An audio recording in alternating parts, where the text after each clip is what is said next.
ಅದಕ್ಕೆ ಸ್ಪಷ್ಟವಾದಂತ ಒಂದು ಉತ್ತರವನ್ನ ನಮ್ಮ ಇಲಾಖೆಯವರು ಕೊಡ್ತಾರೆ. ಆ ಉತ್ತರವನ್ನ ನೋಡಿದ ನಂತರ ಮುಂದೆ ಏನ್ ಮಾಡಬೇಕು ಆಮೇಲೆ ನೋಡೋಣ. ಯಾಕಂತ ಹೇಳಿದ್ರೆ ಅವರ ಬೇಡಿಕೆಗಳಲ್ಲಿ ಏನು ಯಾರು ಷಡಾಕ್ಷರಿಯವರು ಅವರು ಕೂಡ ಮಾತಾಡ್ತಾ ಇದ್ರು. ನಾವು ಮಾಡಿರುವಂತ ಏನು ವರ್ಗಾವಣೆ ನೀತಿ ಅವೈಜ್ಞಾನಿಕವಾಗಿದೆ ಅಂತ. ಸೊ ವೈಜ್ಞಾನಿಕವಾಗಿ ಹೇಗೆ ವರ್ಗಾವಣೆ ಮಾಡಬೇಕು ಅಂತ ಷಡಾಕ್ಷರಿಯವರು ನಮಗೆ ಕೊಡ್ಲಿ, ಅದನ್ನು ಕೂಡ ನಾನು ನೋಡ್ತೀನಿ. ಮತ್ತೆ ಬೇರೆ ಇನ್ಯಾವ ಅವರ ಒಂದು ಸಮಂಜಸವಾದಂತ ಬೇಡಿಕೆಗಳಿದ್ರೆ ಖಂಡಿತವಾಗಿ ನಾವು ಸ್ಪಂದಿಸಕ್ಕೆ ನಾವು ತಯಾರಾಗಿದ್ದೀವಿ, ಅದರಲ್ಲೇನಿಲ್ಲ. ಆದ್ರೆ ಅದರ ಒಂದು ನಮ್ಮ ಉತ್ತರ ಕೊಡ್ತೀವಿ. ಅವರ ಎಲ್ಲ ಏನೋ ಪಾಯಿಂಟ್ಸ್ ಇಟ್ಟಿದ್ದಾರೆ ಅಂತ ಉತ್ತರ ನಮ್ಮ ಒಂದು ಉತ್ತರ ಕೊಟ್ಟ ನಂತರ ಮುಂದೆ ಅವರು ಅದನ್ನ ನೋಡ್ಲಿ, ಅದ ನಂತರ ಮುಂದೆ ಏನ್ ಮಾಡ್ಬೇಕು ಅಂತ ನೋಡೋಣ. ಇಲ್ಲ, ಪರ್ಯಾಯ ಪ್ರಶ್ನೆ ಬರೋದಿಲ್ಲ. ನೀವು OPD ಸೇವೆ ಕೊಡಬೇಕು ಅಂತ ನೀವೇನಾದ್ರು ಹೇಳ್ತಾ ಇದ್ದೀರಾ? ಇಲ್ಲ, ನಾವು ಐಪಿಡಿ ಸೇವೆ ವೈದ್ಯರು ಮಾಡಬಾರ್ದು ಅಂತ ಹೇಳಿದೀವಿ. ನಮ್ಮ ವೈದ್ಯರು IPD ಸೇವೆಗಳನ್ನ ಮಾಡಬಾರ್ದು ಅಂತ ಹೇಳಿದೀವಿ. ಅದು ಬಹುಶಃ ಅವ್ರಿಗೆ ನೋವಾಗಿರ್ಬೋದು, ನನಗೆ ಗೊತ್ತಿಲ್ಲ. ಆದ್ರೆ ನಾನು ಹೇಳುತ್ತದ್ದು ಅವರ ಒಂದು ಏನ್ ಬೇಡಿಕೆಗಳು ಅದಕ್ಕೆ ನಾನು ಉತ್ತರ ಕೊಡ್ತೀನಿ. ಉತ್ತರ ಕೊಟ್ಟ ನಂತರ ಅವರು ಅದಕ್ಕೆ ನೋಡ್ಕೊಂಡು ಮುಂದೆ ಅದ್ರಲ್ಲಿ ಏನಾದ್ರೂ ಸರಿ ಇಲ್ಲ ಅಥವಾ ಮುಂದೆ ಏನೋ ಚರ್ಚೆ ಮಾಡಿದ್ರೆ ನಾವು ಮುಕ್ತವಾಗಿ ಚರ್ಚೆ ಮಾಡಿ ತಯಾರಾಗಿದ್ದೇವೆ. ಸಂಧಾನ ಸಭೆ ಅಂತ ಏನಾಗಿದೆ ಹಾಗೇನಿಲ್ಲ. ನಾವೀಗ ಅವ್ರು ಬರ್ದಿರೋದಕ್ಕೆ ಉತ್ತರ ಕೊಡ್ತೀವಿ. ಅದನ್ನ ಅವ್ರು ನೋಡ್ ನಂತರ ಮುಂದೆ ಅವರು ಈ ವಿಷಯದ ಬಗ್ಗೆ ಅವರ ಪ್ರತಿಕ್ರಿಯೆ ಏನಿರ್ತದೆ ನೋಡೋಣ. ನೋಡಿ, ಇದೆಲ್ಲ ಅಷ್ಟು ಸುಲಭವಾದ ವಿಚಾರಗಳಲ್ಲ, ಆಯ್ತಾ? ಇದು ಎಸೆನ್ಷಿಯಲ್ ಸರ್ವಿಸ್. ಇದು ಆ ರೀತಿಯಾಗಿ ಎಲ್ಲ ಮಾಡೋದಕ್ಕೆ ಎಷ್ಟು ಮಟ್ಟಿಗೆ ಸಾಧ್ಯ ಇದೆ ಅಂತ ಅದನ್ನ ನೋಡೋಣ. ಯಾಕಂದ್ರೆ ಇದೆಲ್ಲ ಎಸೆನ್ಷಿಯಲ್ ಸರ್ವಿಸಸ್ ಬರುವಂತದ್ದು. ಆ ರೀತಿಯಾಗಿ ಯಾರು ಕೂಡ ಸರ್ಕಾರಕ್ಕೆ ಅಥವಾ ಸಾರ್ವಜನಿಕರಿಗೆ ಬ್ಲಾಕ್ ಮೇಲ್ ಮಾಡುವಂತದ್ದು ಕೂಡ ಮಾಡಬಾರದು ಯಾರು ಕೂಡ. ಯಾಕಂದ್ರೆ ಇದು ಜನರ ಆರೋಗ್ಯದ ವಿಚಾರ, ಜನರಿಗೆ ಅಗತ್ಯ ಇರುವಂತ ಸೇವೆ, ಆಯ್ತಾ? ಆದ್ರೆ ಅದನ್ನು ಉಪಯೋಗಿಸ್ಕೊಳ್ತಕ್ಕಂಥದ್ದಕ್ಕೆ ಏನಾದ್ರು ಅವ್ರು ಮಾಡಿದ್ರೆ ಅದು ನೋಡೋಣ. ಸದ್ಯಕ್ಕಂತೂ ಆ ಸಬ್ಜೆಕ್ಟ್ ಹೋಗ್ತಾ ಇಲ್ಲ. ನಾನೀಗ ಅವ್ರ ಉತ್ತರ ಕೊಡ್ತೀನಿ. ನಮ್ಮ ಉತ್ತರ ಕೊಟ್ಟ ನಂತರ ಅವ್ರ ಅದ್ರ ಬಗ್ಗೆ ಏನ್ ಪ್ರತಿಕ್ರಿಯೆ ಇದೆ ಮತ್ತು ಅವ್ರದ್ದೇನಾದ್ರೂ ಒಂದು ಸಮಂಜಸವಾದಂತ ಅಥವಾ ಏನಾದ್ರೂ ಒಂದು ಒಳ್ಳೆಯ ಅಭಿಪ್ರಾಯಗಳಿದ್ರೆ ನಾವು ಸ್ಪಂದನೆ ಮಾಡಕ್ ತಯಾರಾಗಿದ್ದೇವೆ. ನಾವು ಮುಕ್ತವಾಗಿದ್ದೇವೆ. ನೋಡ್ರಿ, ಇದು ಎಲ್ಲರ ಜವಾಬ್ದಾರಿ. ಅವ್ರಿಗೂ ಜವಾಬ್ದಾರಿ ಇದೆ, ನಮಗೂ ಜವಾಬ್ದಾರಿ ಇದೆ. ಯಾರಾದ್ರೂ ನಾವು ಕೆಲಸಕ್ಕೆ ಹೋಗಲ್ಲ ಅಂತ ಹೇಳಿದ್ರೆ ಅವ್ರ ಮೇಲೂ ಕೂಡ ಆ ಜವಾಬ್ದಾರಿ ಇದೆ. ಅಷ್ಟು ಸುಲಭವಾಗಿ ಅವೆಲ್ಲ ಮಾತಾಡಬಾರ್ದು. ಇದು ಸಾರ್ವಜನಿಕ ಆರೋಗ್ಯದ ವಿಚಾರ. ನೋಡೋಣ, ಅದಕ್ಕೆ ನಾನು ಅದೆಲ್ಲ ಮಾತಾಡಕ್ ಹೋಗಲ್ಲ. ನಾನು ಹೇಳಿದ್ನಲ್ಲ, ಈಗ ನಮ್ಮ ಉತ್ತರ ಕೊಡ್ತೀವಿ, ಅದನ್ನ ನೋಡ್ಲಿ. ಅದ ನಂತರ ಅವ್ರು ಏನ್ ಅದ್ರ ಬಗ್ಗೆ ಇರ್ತದೆ, ಅದ್ರ ಮೇಲೆ ಏನಾದ್ರು ಸ್ಪಷ್ಟೀಕರಣ ಇದ್ರೆ ಅಥವಾ ಇನ್ನೇನಾದ್ರೂ ಇದ್ರೆ ಖಂಡಿತ ಚರ್ಚೆ ಮಾಡೋಣ. ಅದ್ರ ಬಗ್ಗೆ ಎರಡು ಮಾತಿಲ್ಲ. ನಾವು ಮುಕ್ತವಾಗಿದ್ದೀವಿ, ಚರ್ಚೆ ಮುಕ್ತವಾಗಿದ್ದೀವಿ. ಯಾವುದೇ ಒಳ್ಳೆಯ ಸಲಹೆಗಳಿಗೆ ನಮ್ಮ ಸರ್ಕಾರ ತಗೊಳ್ಳೋದಕ್ಕೆ ತಯಾರಾಗಿದ್ದೇವೆ, ಆಯ್ತಾ? ಸರ್, ABP ಕಾರ್ಯಕರ್ತರು ನಿನ್ನೆ ಅಜಿತ್ ಪ್ರೇಮ್ಜಿ ಅವರ ಒಂದು ಯೂನಿವರ್ಸಿಟಿಗೆ ಹೋಗಿ ಪ್ರತಿಭಟನೆ ಮಾಡಿ ಎಲ್ಲ ಗಲಾಟೆ ಮಾಡಿದ್ದಾರೆ. ನೋಡಿ, ಈ ಗೂಂಡಾ ವರ್ತನೆ ಇದು RSS ನ ಸಂಸ್ಕೃತಿ. ಈ ರೀತಿ ಬಜರಂಗ್ ದಳ, ABVP ಅವರನ್ನೆಲ್ಲ ಉಪಯೋಗಿಸಿಕೊಳ್ಳುವಂಥದ್ದು.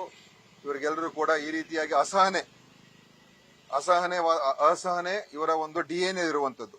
ಅವ್ರು ಹೇಳಿದ್ದನ್ನ ನಾವು ಒಪ್ಕೋಬೇಕು. ಅವ್ರ ವಿರುದ್ಧವಾಗಿದ್ರೆ ಅದನ್ನ ಅವರು ಏನ್ ಬೇಕಾದ್ರೂ ಕಾನೂನನ್ನು ಕೈಗೆ ತಗೊಳ್ತಕ್ಕಂಥದಕ್ಕೆ ಅವ್ರಿಗೆ ಯಾವುದೇ ರೀತಿಯ ಭಯ ಭೀತಿ ಇಲ್ಲ.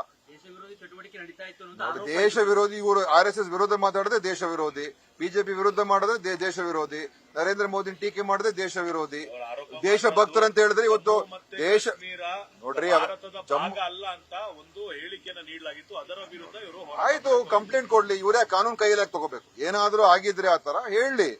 ಇದು ಪ್ರಜಾಪ್ರಭುತ್ವ, ಇದು ಕಾನೂನಿದೆ, ಕೋರ್ಟ್ಗಳಿದೆ, ಪೊಲೀಸ್ ಇದೆ, ಆಯ್ತಾ?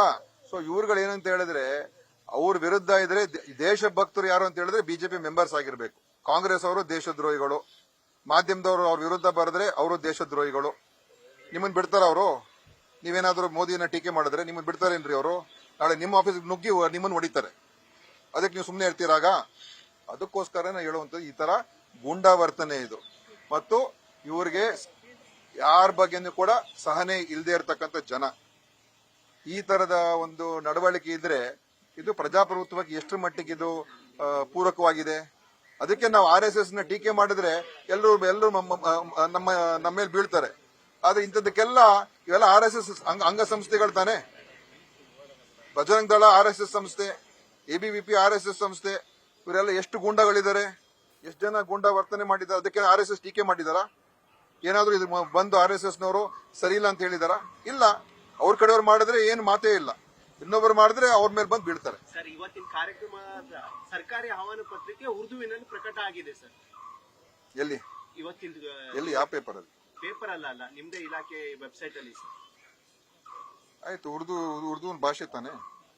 ಅಧಿಕೃತ ಭಾಷೆ ಕನ್ನಡ ಇದೆ ಸರ್. ಅದಕ್ಕೆ ಕನ್ನಡದಲ್ಲಿ ಆಗಿದೆ, ಉರ್ದುವಿನಲ್ಲಿ ಮೆನ್ಷನ್ ಆಗಿದೆ.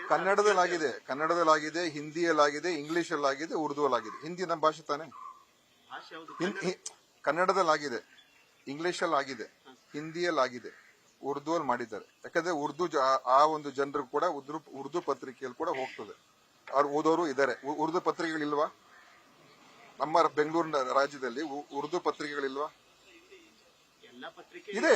ಸೊ ಏನಿದೆ ಅದರಲ್ಲಿ? ಈಗ ತಪ್ಪೇನಿದೆ ಅದರಲ್ಲಿ? ಸರ್, ಈಗ ಒಂದಷ್ಟು MLC ತಪ್ಪೇನಿದೆ ಹೇಳಿ? ಓಲೈಕೆ ಏನು ಓಲೈಕೆ? ಈಗ ಹಿಂದಿಯಲ್ಲಿ ಬರೆದ್ರೆ ಹಿಂದಿ ಓಲೈಕೆನಾ? ನೀವು ಹೇಳ್ಬೇಕು ಸರ್. ಅದೇ ನೀವೇ ಹೇಳಿ. ನೀವು ಇಂಗ್ಲಿಷ್ ಅಲ್ಲಿ ಕೊಟ್ರೆ ಇಂಗ್ಲಿಷ್ ಓಲೈಕೆನಾ? ನೀವು ಕೊಡಿ. ಅದೇ ಹೇಳ್ತಾ ಇರೋದು ನಾನು. ಕನ್ನಡದಲ್ಲಿದೆ, ಇಂಗ್ಲಿಷ್ ಅಲ್ಲಿದೆ, ಹಿಂದಿಯಲ್ಲಿದೆ, ಉರ್ದುವಲ್ಲಿದೆ. ಉರ್ದುವನ್ನ ನೀವು ಪ್ರೋತ್ಸಾಹ ಮಾಡಿದಾಗ ಅವ್ರು ಯಾವಾಗ ಸರ್ ಕನ್ನಡ ಕಲಿತಾರೆ? ನೋಡ್ರಿ, ಹಿಂದಿನ ನಾವು ಅಡ್ವರ್ಟೈಸ್ಮೆಂಟ್ ಇರೋದು ಜನರಿಗೆ ಮಾಹಿತಿ ಹೋಗ್ಲಿ ಅಂತ. ಅಡ್ವರ್ಟೈಸ್ಮೆಂಟ್ ಇರೋದು ಜನರಿಗೆ ಮಾಹಿತಿ ಹೋಗ್ಲಿ. ಸೊ ಮಾಹಿತಿಯನ್ನು ಜನರಿಗೆ ಮುಟ್ಟಿಸ್ಬೇಕು. ಅದಕ್ಕೋಸ್ಕರ ಬೇರೆ ಬೇರೆ ಭಾಷೆಗಳಲ್ಲಿ ಕೊಡೋದ್ರಲ್ಲಿ ತಪ್ಪೇನಿಲ್ಲ. ಅದು ಅಧಿಕೃತ ಭಾಷೆ ಅಲ್ಲ, ಅದಕ್ಕೆ ನೀವು ಹೇಳಿದ್ದು ಕೂಡ. ಅಧಿಕೃತ ಭಾಷೆ ಅದಲ್ಲ, ಇದು ಸಂದೇಶ ರೀ, ಮೆಸೇಜ್ ಕೊಡುವಂತದ್ದು. ಸರ್, ಈಗ MLAಗಳ ನಂತರ MLCಗಳು ಸಚಿವ ಸ್ಥಾನಕ್ಕೆ ಪತ್ರ ಬರೆದಿದ್ದಾರೆ. ಕೊಡಬಹುದಲ್ಲ. ಇದು ಡೆಮಾಕ್ರಸಿ, ಯಾರು ಬೇಕಾದ್ರೂ ಕೇಳ್ಬೋದಪ್ಪ, ಅದಕ್ಕೆ ತಪ್ಪೇನಿಲ್ಲ. ಬಾರಿ ಗೆದ್ದವರು ಕೇಳಿದ್ದಾಯ್ತು ಸರ್. ಮೊದಲ ಬಾರಿ ಕೇಳ್ಬೋದು, ಯಾಕೆ ತಪ್ಪೇನಿದೆ? ಎಲ್ರಿಗೂ ರೈಟ್ಸ್ ಇದೆ. ಎಷ್ಟೋ ಜನ ಮೊದಲೇ ಬಾರಿ ಶಾಸಕರಾಗಿರೋರು ಕೂಡ ಮಂತ್ರಿಗಳಾಗಿದ್ದಾರೆ. ಮೊದಲೇ ಬಾರಿ ಶಾಸಕರವರು ಮುಖ್ಯಮಂತ್ರಿ ಕೂಡ ಆಗಿದಾರಲ್ವಾ? ಬಿಜೆಪಿ ಟೀಕೆ ಮಾಡ್ತಿದ್ದಾರೆ ಸರ್. ಎಲ್ಲಾ ಆಡಳಿತ ಪಕ್ಷದ ಶಾಸಕರನ್ನು ಕೂಡ ಕ್ಯಾಬಿನೆಟ್ ಜೊತೆ ಅಂತ ಘೋಷಣೆ ಮಾಡ್ಬಿಡ್ಲಿ ಅಂತ ವ್ಯಂಗ್ಯ ಮಾಡ್ತಿದ್ದಾರೆ ಸರ್. ನೋಡಿ, ಅವರಿಂದ ನಾವು ಏನು ಪಾಠ ಕಲಿಬೇಕಾಗಿಲ್ಲ ಈ ವಿಷಯದ ಬಗ್ಗೆ, ಆಯ್ತಾ? ಅವರಿಂದ ಅವ್ರಿಗೆ ಯಾವ ನೈತಿಕತೆನೂ ಇಲ್ಲ. ನಮ್ಗೆ ವಿಷಯಗಳ ಬಗ್ಗೆ ಹೇಳುವಂತದ್ದಕ್ಕೆ ಯಾವ ನೈತಿಕತೆ ಇಲ್ಲ. ಬಿಜೆಪಿಯಿಂದ ನಾವೇನು ನೀತಿ ವಿಚಾರಗಳ ಬಗ್ಗೆ ಅಥವಾ JDS ಇಂದ ನಾವೇನು ಕಲಿಬೇಕಾಗಿಲ್ಲ. ರಾಜ್ಯದಲ್ಲಿ ಗರ್ಭಿಣಿಯರ ಸಾವು ಜಾಸ್ತಿ ಆಗ್ತಾ ಇದೆ. ಹಿಂಸಲ್ಲಿ ಕೂಡ ರಕ್ತಸ್ರಾವದಿಂದ ತಮ್ಮ ಮಾಹಿತಿಗೆ ಏನಂತ ಹೇಳಿದ್ರೆ, ಕಳೆದ ವರ್ಷಕ್ಕಿಂತ ಈ ವರ್ಷ 24% ಗರ್ಭಿಣಿಯರ ಸಾವು ಕಮ್ಮಿ ಆಗಿದೆ. ನಾವು ಅನೇಕ ಕ್ರಮಗಳು ತಗೊಂಡಿರುವಂತದ್ದು ಈ ಒಂದು ಏನು ಬಾಣಂತಿಯರ ಸಾವನ್ನ ತಡೆಗಟ್ಟಿಸ್ತಕ್ಕಂಥದ್ದನ್ನ ಶೂನ್ಯಕ್ಕಿಳಿಸಬೇಕು ಅಂತ ನಮ್ಮ ಹೋರಾಟ. ಈ ವರ್ಷ ನಾವು ಕಳೆದ ವರ್ಷ ಈ 26ನೇ ತಾರೀಕು ಇನ್ನೂ ದೊಡ್ಡ ಟಾರ್ಗೆಟ್ ಇಟ್ಕೊಂಡಿದ್ದೀವಿ. ಸೊ ಈ ವರ್ಷ ಇನ್ನೂ ಒಂದು 30% ಕಮ್ಮಿ ಮಾಡಬೇಕು ಅಂತ. ಅಂತಿಮವಾಗಿ 2030ನೇ ಇಸ್ವಿಗೆ ನಾವು ಏನು ಕೇರಳ ಯಾವ ಒಂದು ಅಲ್ಲಿರುವಂತ ಏನು ಗರ್ಭಿಣಿಯರ ಸಾವು ಆ ಒಂದು ಸೂಚ್ಯಾಂಕ ಇದೆ ಅಲ್ಲಿಗೆ ಮುಟ್ಟಬೇಕು ಅಂತ. ಸೊ 24% 25ನೇ ಇಸ್ವಿಯಲ್ಲಿ ಕಡಿಮೆ ಮಾಡಿದೀವಿ. ಇದು ಎಲ್ಲೊಂದ್ ಕಡೆ ಪ್ರಕರಣ ಆಗಿದೆ ಹಾಸನಲ್ಲಿ ಮೆಡಿಕಲ್ ಸೈನ್ಸಸ್ ಅಲ್ಲಿ ಮೆಡಿಕಲ್ ಎಜುಕೇಶನ್ ಕಾಲೇಜ್ ಅಲ್ಲಿ ಆಗಿರ್ಬೋದು. ಯಾಕಾಗಿದೆ ಅಂತ ಈಗಾಗಲೇ ನಮ್ಮ DHO ನಾನು ಬೆಳಗ್ಗೆನೇ ಹೇಳಿದ್ದೀನಿ. ಯಾಕೆ ಪ್ರತಿಯೊಂದು ಬಾಣಂತಿಯ ಸಾವನ್ನ ನಾವು ಆಡಿಟ್ ಮಾಡ್ತೀವಿ. ಯಾಕಾಯ್ತು, ಏನಾಯ್ತು, ಏನ್ ಕಾರಣ ಅಂತ ಅದನ್ನೆಲ್ಲವೂ ಕೂಡ ನಾವು ಚೆಕ್ ಮಾತಾಡಿದ್ದೀವಿ. ಅದನ್ನ ಚೆಕ್ ಮಾಡ್ಬಿಟ್ಟು ರಿಪೋರ್ಟ್ ಕೊಡಬೇಕು ಅಂತ ಹೇಳಿದ್ದೀನಿ. ಓಕೆ. ನ್ಯೂಸ್ ಫಸ್ಟ್, ನಿರ್ಭೀತಿಯಿಂದ ನಿಮ್ಮ ಪರವಾಗಿ.